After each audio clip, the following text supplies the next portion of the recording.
The hat looks good. The hat looks like, you know, it's Occupy. It's Bulgapie. Hey, welcome to Monkey Time. My name's Todd. Carol's in the control room. Thank her. Thank her. She puts up with me. And that takes tremendous patience and thanks. So thanks, Carol. And thanks to RTN. Thanks to everybody for putting up with my foibles. The two things real fast. I'm going to just mention this book. I've been reading it. I'm about halfway through. It's by Gershom Gorenberg, who is, he's written for Haaretz, the sort of left-leaning Israeli newspaper, which contains a lot of information and perspectives and opinions that are not allowed to be said in US newspapers because they get attacked as anti-Semitic, Carol. You say the things that people on opinion pages of Haaretz say in America. In other words, you can say them in Israeli newspapers, but you say them in America, and you get attacked as this outrageous anti-Semite. Does that look like an anti-Semite to you? Oh, yeah, we could do that. Close enough. He's a Jew. So anyway, so Michael Chabon, who wrote The Amazing Adventures of a Cavalier in Clay, has a blurb across the top. Until I read this book, I didn't think it could be possible to feel more despairing and then more terribly hopeful about Israel. Michael Chabon. Great, great little book. I'm halfway through it, like I said. It just looks at the history of how the Israeli government and the Israeli people got themselves in this situation of these fundamentalist religious settlers basically driving Israeli political Israeli society, Israeli politics and Israeli society, and claiming all this land that they really had no right to. No right to, not even after 1948, not even after 1967, that the Israeli government basically, he describes, engaged in illegal activities that violated the basic precepts of both international law and Israel in staking claim to the occupied territories in the West Bank and Gaza Strip after the 1967 war, and that occupation, starting in 1967, and the political justifications, the hoops that right-wing Israelis have forced the Israeli society to go through, have actually helped to unmake Israel and the ideal of Israel and Israel as a democratic ideal. It's really challenging. I've learned a lot. I'm not saying everything in there is like, oh, that's exactly what I feel. It's really challenged me. And anyway, I highly recommend it. While Obama's in Israel right now. Again, the things that you can say in Israeli newspapers about the settlers and the Israeli occupation and the problems that the far-right fundamentalist Jews are causing for Israeli society as a whole are things you can't say in American papers without generally, in my opinion, being labeled, oh, you're so anti-Semitic, why do you hate the Jews? You know, it's like, no. I wish that in America we were able to have the wide range of discussion of Israel-Palestine issues that they have in Israel itself. But in America, our discussion is limited. Limited. We can't say the things that Israeli Jews and Israeli Arabs can say to one another in Israel. For some strange reason in America, that whole section of the debate gets shut off. Why are the Jewish settlers keeping on pushing and pushing and pushing and stealing Palestinian land on a daily, slow basis?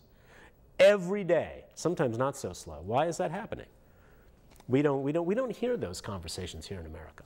The settlers are the problem. The notion that Israel should be all of the ancient biblical lands is the problem because you have to be a colonial ass to make that happen. You have to steal water from Palestinians to make that happen. You have to destroy olive trees of farmers, Palestinian farmers, to make that happen. You have to kick Palestinians off their land illegally using dubious legal justifications at best. And again, this is an Israeli Jew, right, who calls himself a believer. He's a strongly Jewish Israeli making these arguments. It's really fascinating. The Unmaking of Israel by Gershom Gorenberg. Highly recommended. Just came out last year. All I ask before you decide one way or the other is that you read a damn, what? Carol, that's a pretty big font. Can you show that font? That's a pretty big font. There's a lot of white space on those pages, right? So when I tell you it's the notes, the footnotes alone, this is a good sign, by the way, the footnotes alone take up about 60 pages. The rest of the actual book, it ends on page 248. So, you know, there's 240 pages of really good content documented by 60 pages of notes in a popular book put out by HarperCollins, right? Last year. Highly recommended. Can I say that again, Carol? Highly recommended. The Unmaking of Israel by Gershom Gorenberg. You may not agree with everything, but you have to agree that it's at least a thoughtful presentation of the center-left arguments against continued Israeli occupation of the West Bank and Gaza, the continued theft of Palestinian resources and land. Oh, we have a phone call. Feel free to call us up. This is a live call if it's Wednesday, live show if it's Wednesday. And we're always open to call, and you can berate me and I can berate you. But anyway, no, we're going to speak just with respect. Namaste, as they say at the end of my yoga classes. I have no idea what that means, but we all do it. Namaste. They tell me what it means, but you know, I don't viscerally feel it. All I know is, this class has exhausted me. Namaste. That's usually what I'm feeling when we do the namaste. But, namaste. Send them on through, Carol. I don't care. Here they come, she says. Hi, you're on the air. Hey, Todd, I'm so glad to hear you talk about this Palestinian-Israeli issue. I truly am, because it's something that you never hear about, and you certainly never hear the truth.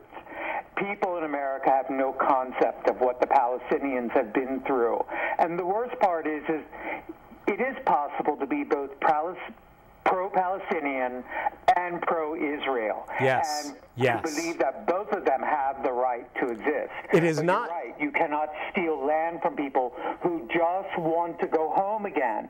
Yeah, you cannot be pro-Palestinian and pro-far right-wing fundamentalist Jewish settlers that claim all this land of Judea and Samaria based on the Bible. You can't support both of those. You either support justice or you support the far right-wing Israeli Jews. Yeah, you know, to me, people don't know the story of the Palestinians also. What do you mean? In that, in America especially, how ancient the culture is, how ancient the history is, right, what really happened in the 1920s, the 1940s, the 1960s, why they took planes hostage, and why they kidnapped people to draw attention, because the world had forgotten about them, and they still have. Also, Todd, I want to recommend a book to you called The Lemon Tree, and it's about this exact subject, where a family who has to move out of their Palestinian home and goes back and visits the Jewish family that's living there. The Lemon Tree. The very human toll that takes place in this beautiful land. Okay, The Lemon Tree. Thank you. And I love your show, and good luck to you. All right, thanks. I appreciate it. Thanks for the phone call.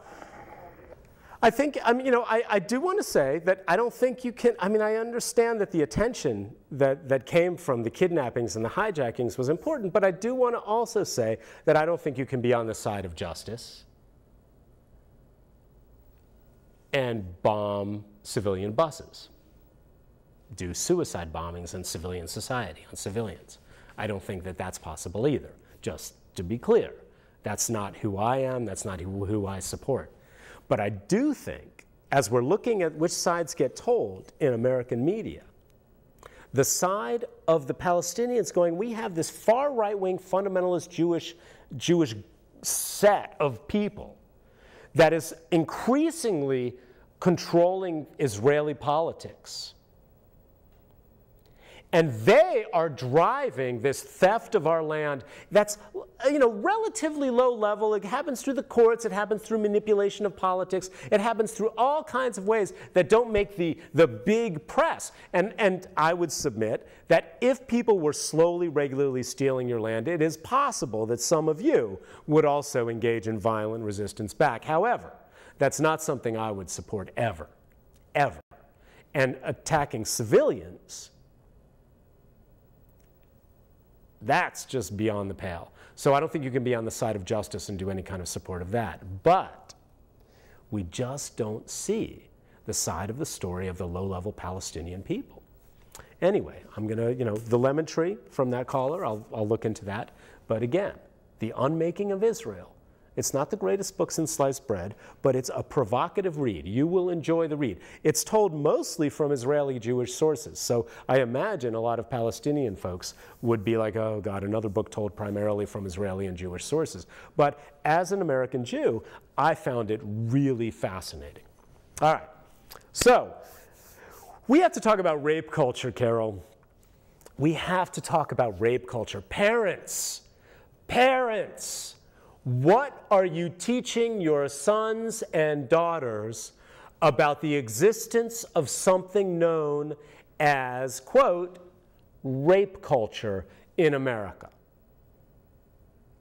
Parents, do you know what rape culture, the term, refers to? Kids, are your parents talking to you about the larger issues of the rape culture we surround ourselves with, we live with, that bombards us every day with messages, harmful messages that hurt women who've been raped? I'm talking about the Steubenville, Ohio case, very close to where I went to high school. If you go to my Twitter page, there is a great link at it's a Gawker site, I know, if you know Gawker, but deadspin.com. There's a great link to a really good, opinionated, sharp, angry article. Why does the Steubenville, Ohio football coach still have his damn job? And they document all the text messages that have become public so far. So far, this isn't over with those two boys. Remember, the whole team and a ton of other teenagers were involved in taking pictures and tweeting and understanding that what had happened, this girl was unconscious.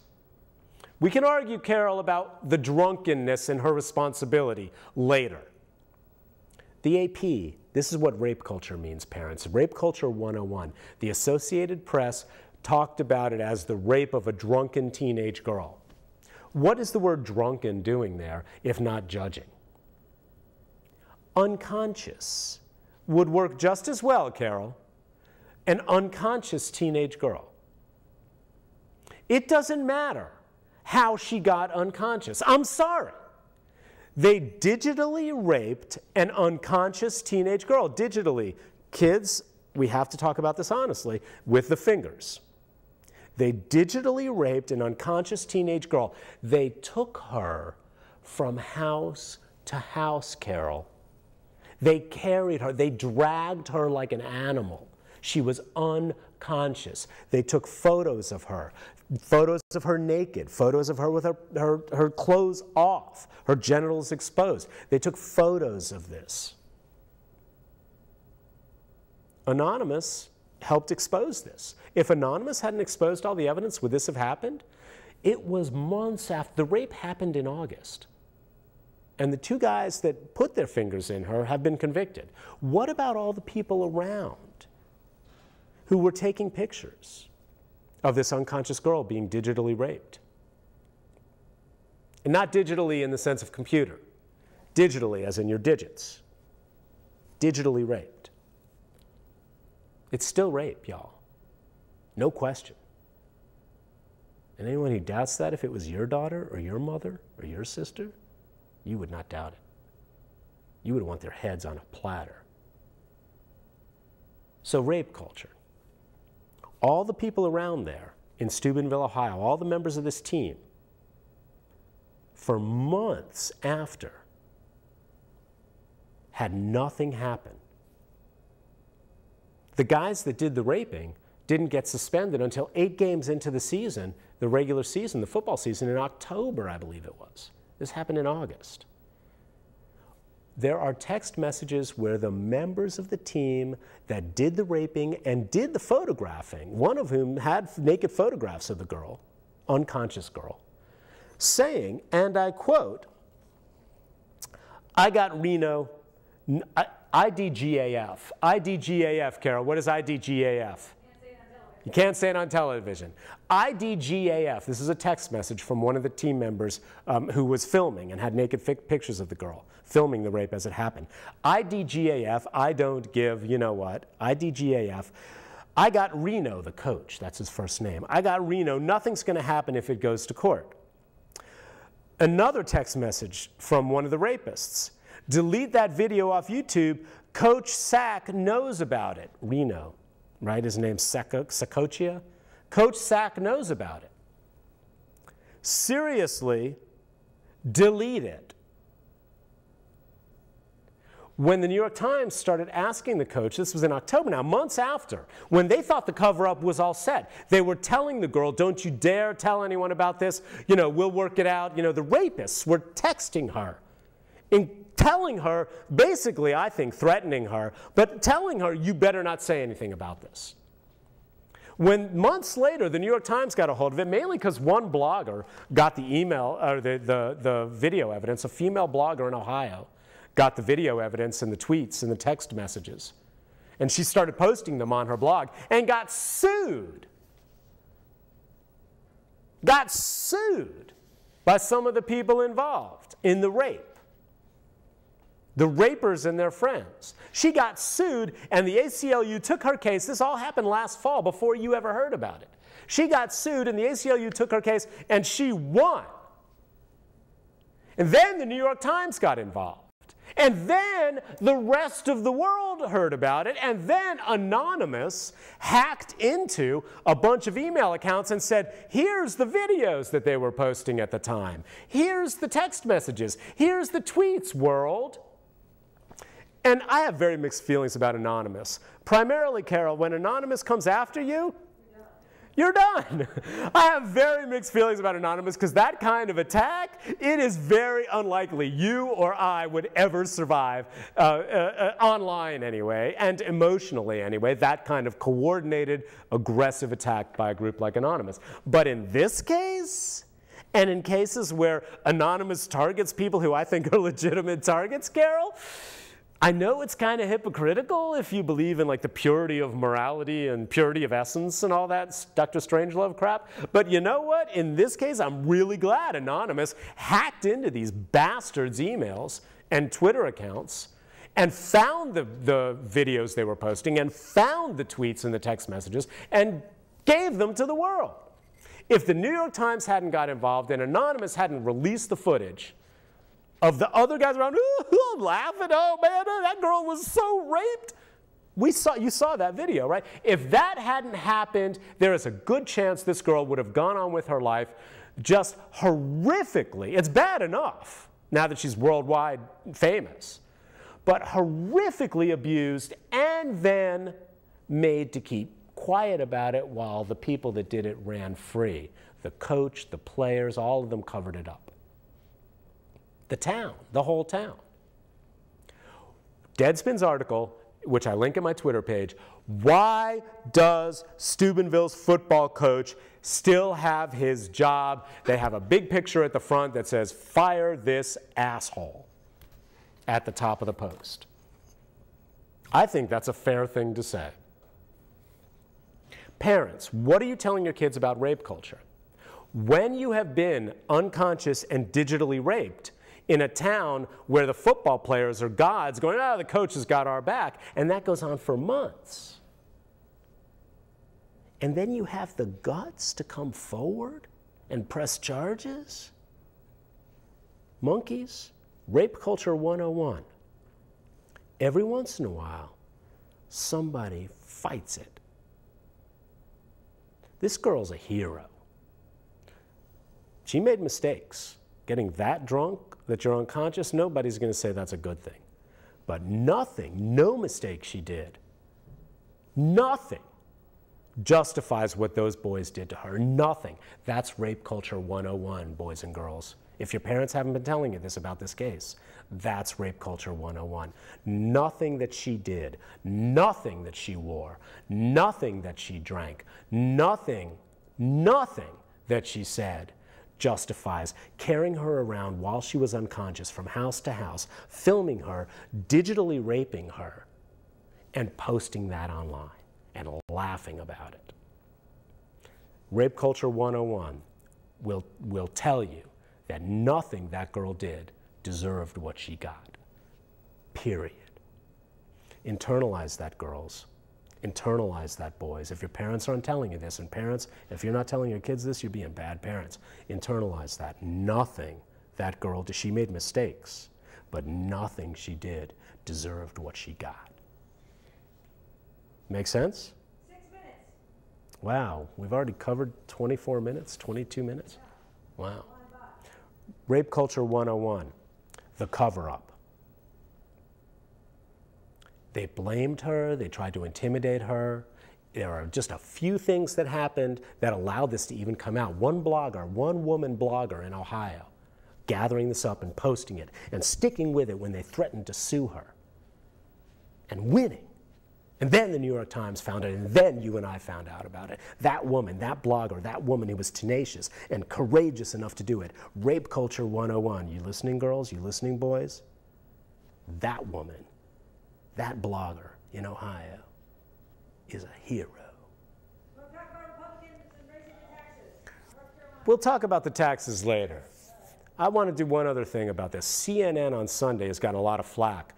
They had footage of the guys breaking down and crying. Remember, these are the same guys that were sending her text messages, intimidating her into silence in the weeks after the rape, right? Now that they're guilty, they're crying. And CNN, because they can't talk about the girl, because her identity, well, it was anyway, protected. They don't have pictures of her crying. They have pictures in the courtroom of these guys, and the CNN reporters, all three of them, a reporter in the field, two in the studio, they just sat there and said, oh, these poor boys' future, they're going to be sex offenders for the rest of their lives. Yeah, don't rape anybody, and then maybe you won't have sex offender attached to your name for the rest of your life. Where is that sympathy coming from? And because they had the footage of the boys and these, good-looking guys and the football players, oh, what a tragedy about their lost lives. It's despicable. The pressures of the market, the pressures of TV viewing, where they had the images of the crying boys, so that's what they talked about, are no excuse. Rape Culture 101, girls. Rape Culture 101, boys. The media doesn't help. 9 times out of 10, the media is going to reinforce the garbage rape culture. So we're given footage because they have footage of the boys crying, and that's what they talk about. The boys, none of them even mentioned how that girl's life is now affected. There's a huge online stink about this. CNN is refusing to comment. It's despicable. CNN, one of the biggest media outlets in the country, participating in rape culture.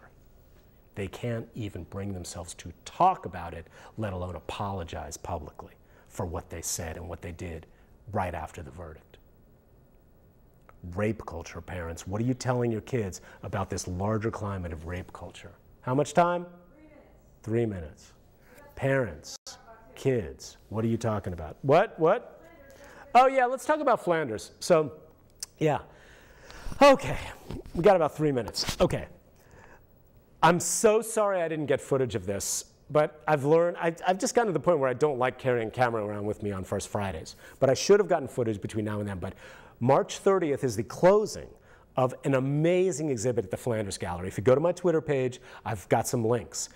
It's this artist, I forget her name, Renee something or other, Rachel something or other.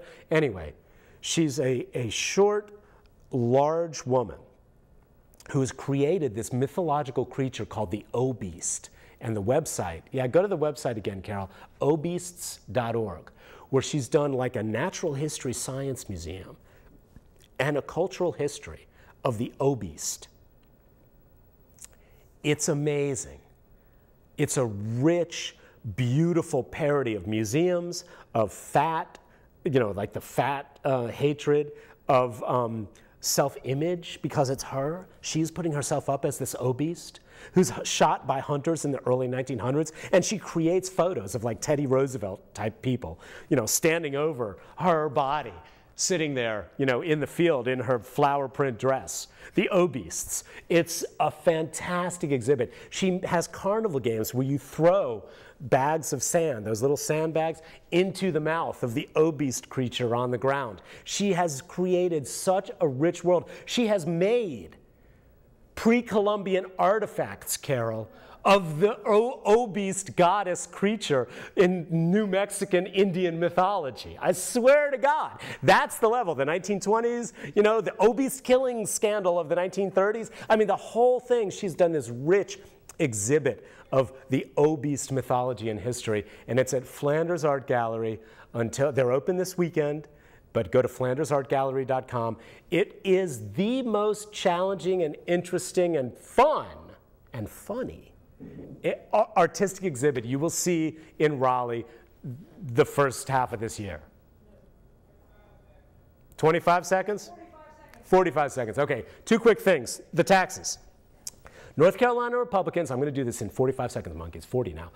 North Carolina Republicans just raised taxes on over 900,000 citizens. They just raised taxes by getting rid of something called the Earned Income Tax Credit, which you take off before you start paying taxes in North Carolina. 900,000 families. What are they doing at the top end? They just reduced, they're trying to reduce, get rid of the estate tax that affects only about 120 of the richest families in North Carolina. Kill the poor, help the rich. It's what Republicans do. See you next week.